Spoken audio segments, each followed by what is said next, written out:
Welcome back to the channel. My name is Steven. I'm a pharmacist. I own 52 units of real estate and I help coach people to buy their first multifamily deal. So I want to talk about the accumulation phase of building wealth, and then now I'm in kind of the stabilization or payoff stage of building wealth.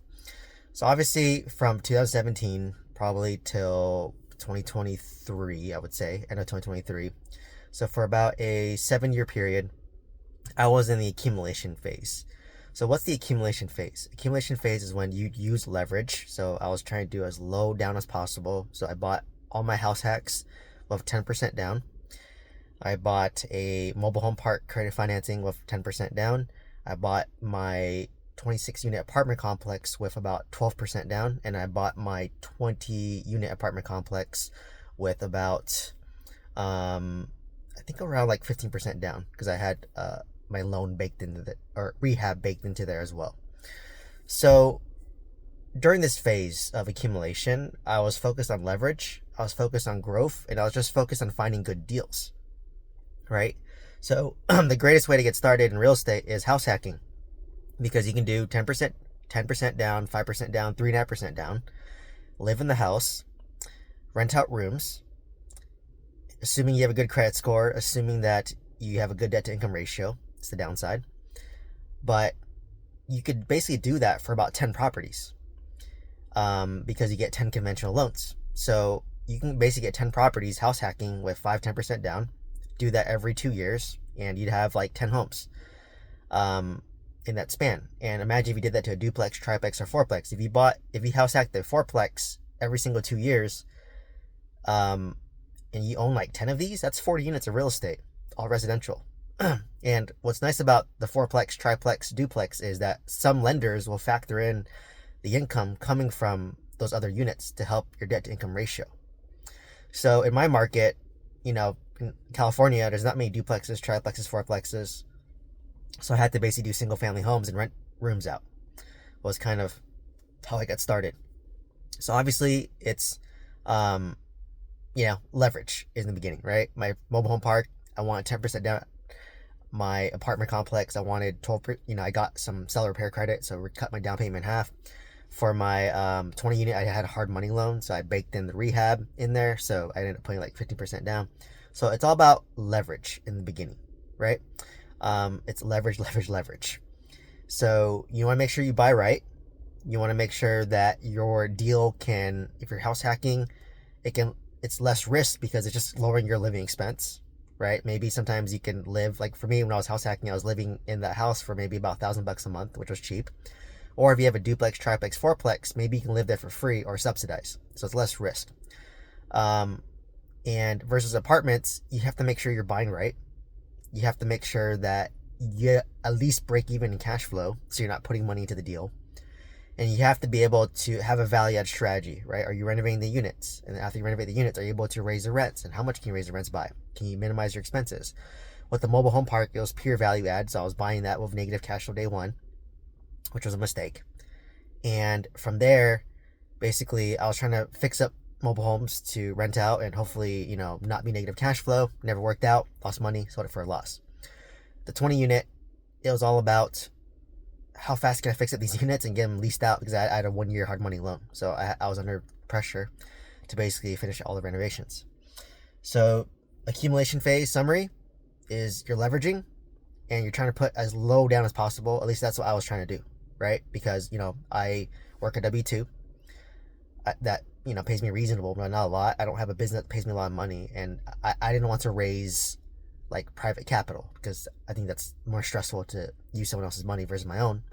At least like from a friend or family, this could be my limiting belief, but I just want to own my real estate myself, right? And not have to respond to a private money lender, not respond to a bunch of partners. That's not why I did in real estate, right? I'm doing real estate for freedom. So, okay, so I leveraged, I bought like at 1.90 units. The next phase was kind of like stabilizing my real estate, right? So obviously my single family homes, very stable. Lucky I have the same tenant still, right? I've only had one tenant in most of my single family homes. So that's pretty easy. I self-manage it. My 26 unit, I had to renovate all the units, get a brand new roof, do the exterior, and then renovate 5 units at a time, and then rent it out. So it took me about probably 2.5 years to finish all renovations, and now it's stabilized, right? So now I only do CapEx repairs, or if a tenant moves out, I have to do basic rent readies to get it ready. So it's on autopilot now, right? My mobile home park, tried it, bad property management on site, bad property management off site, sold it for a loss, negative cash flow, bad area, bad location, bad deal, right? So sold that. Took me a year to sell it. Ended up losing $100,000 on it, and had a nice tax write off, right? So I was trying to stabilize that. Didn't work, so I went to unload it at a loss because it wasn't worth my time, my effort, my energy, right? My 20 unit, it took me about a year and a half to do renovations, to do a cash out refinance. And the cash out refinance took me about 3 months because it was 2023. And that's when interest rates were skyrocketing and the lending market was very unstable. So, that took about a year and a half. So I remember literally in November of 2023, that's when everything stabilized. My 26 unit, done with renovations, all rented out. Sold my mobile home park. My 20 unit, the renovations all done, did a cash out refinance, they're stabilized. So from November of 2023 until today, so it's been about 2 years. Now I'm in kind of still on stabilization, but the latter half, like, do I want to go to the payoff mode, right? So this is getting the payoff mode is when I'm trying to basically get a cash flow number that reallocate my portfolio so I can get a cash flow number where I can conservatively get good cash flow. And honestly, the best way to do that is to have no debt on your properties, or very little debt on your properties. So what would that look like? Right? So for me, it would look like selling a single family home, which I've been saying for a long time, but I'm just waiting for the market to go back up if it ever does. Sell that, pay off my primary residence. My living expenses taken care of, right? I wiped out my $5,500 a month mortgage, so it's easier. And then I can sell another property and then basically pay off both my apartment complexes, because I don't have much of a loan on both my apartments. My 26 unit, my 20 unit have about $350K.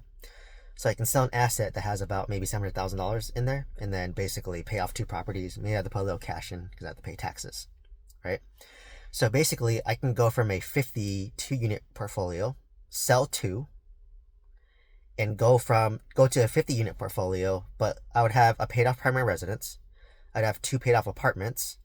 So basically I would be at, so about 26 unit, about 47 units would be paid off free and clear. So I'd own 3 that are not free and clear, right? And, if I wanted to sell another one, so I sold 3, so I had 49, I can own 49 units free and clear almost.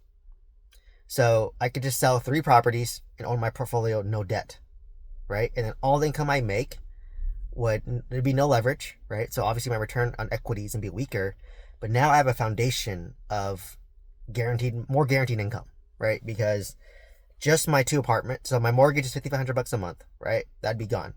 My 2 apartments, the total mortgage would be about $5,500 as well, gone. And I can sell another property and then pay off my other 2 mortgages. One is $3,700 and one is about $1,100, and basically own that whole portfolio free and clear.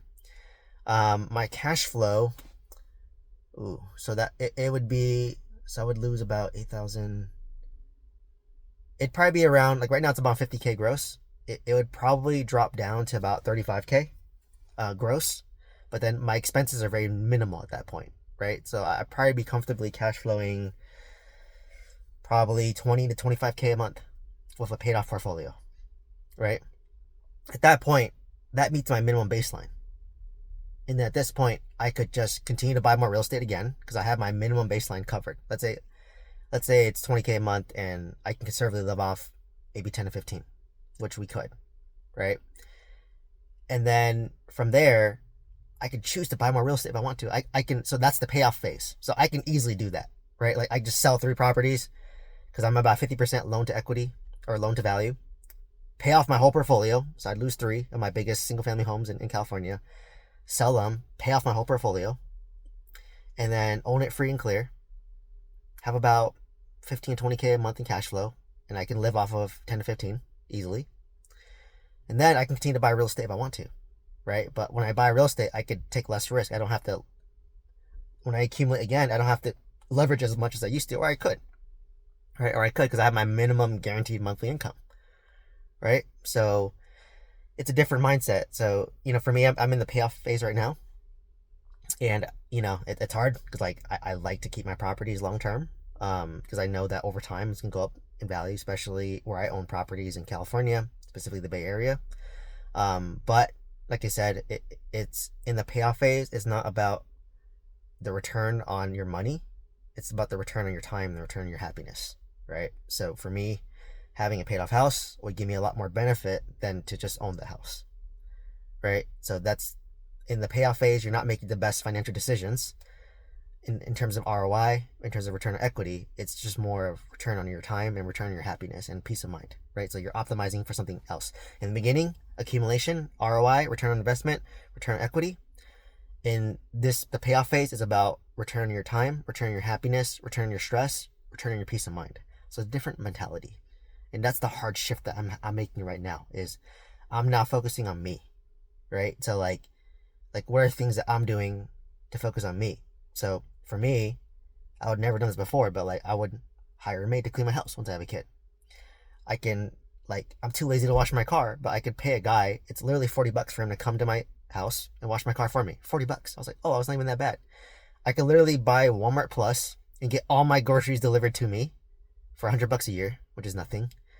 I even found this like Asian supermarket delivery service where I don't even have to go to Asian market anymore. Like they can just come to me, right? And then and even Costco, if you order enough on Costco, they'll just ship it to you for free.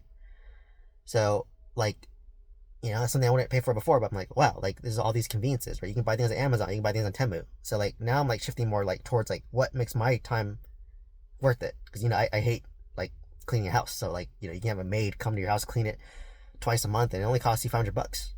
I'm like, wow, it's not as bad as I thought, right? And then you get a guy could come wash your car every month, $40 on top of that, make it 50, so $550. All your inconveniences taken care of. And then even grocery store, imagine, everyone knows, after work, you're tired and you have to go to the grocery store, buy groceries, go home, cook, clean, you're exhausted. But you can literally have it shipped to your house for you. So it's just paying for these little, things that make your life easier. And it's not even that much money, as I described. I can get all that done for $600 a month, which is not too bad, right? I have properties that can cover that. So it's really what I'm trying to pivot over towards, and it's a hard mindset shift, right? Because my frugality, my scarcity, my leverage is what got me to this point. But then to enjoy the point, it's a different skill set, a different mindset that you have to learn, right? So that's really what it is. And like I said, even paying off properties, it's a tough pill for me to swallow. So I'm like, my God, to sell a property that has a great interest rate at 3%, right? Locked it in during COVID, or refinanced during COVID, sell that, lose all the appreciation potential. It could be worth a lot more, double in 20, 30 years. But now I have a paid off house, and that allows me to compound my experiences, compound my peace of mind, and compound stress, right? And at my level of wealth, basically it's you can't take everything to the grave, right? You have to enjoy some of it and then live life on your terms, which is the whole point. So, but it's a hard transition, right? So anyway, just want to share about my accumulation phase, and now I'm in my stabilization phase, and now kind of I'm heading towards the payoff stage. So just want to document my journey with you guys. Hopefully you found value from it. Let me know if you have any questions. If you want one-on-one coaching to buy multifamily, click on my link tree down below. From there you can send me an email. You can see the link to my coaching, my courses. Otherwise, please comment, subscribe. Hope to see you next one. Thank you.